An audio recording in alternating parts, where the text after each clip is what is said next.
First issue ng mga owners na nakikita ko so far online is yung speedometer cable. Ito, pag hindi nakakonekta ng tama, magra-rub sa gulong. So, double check nyo na lang.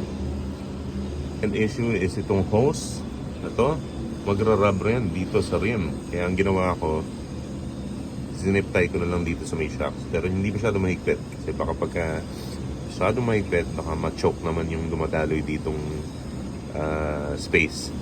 Ayan. Ngayon, malaki na yung huwang. Pero check nyo rin kasi baka nagra-rub na ngayon sa inyo. Ito lang ang solution dyan for now. Kung mabilisan lang. Pero pwede nyo pabawasan dito para lumayo sa rim. Next na possible issue is yung dashboard. So pag iniwan mo yan sa ulan, baka magka-problema sa electronics kung laging iniwan open sa ulan. So ang pinaka solusyon ko, overnight meron akong biniling cover na parang ganito. Ito. Issue is yung tunog ng parang nung fairings niya. Ayan.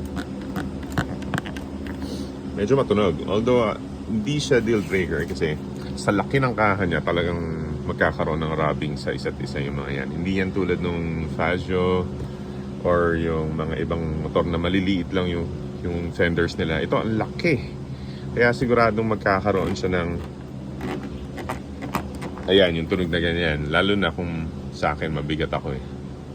Other one naman is yung tunog ng makina niya. Hindi naman siya sobrang cons.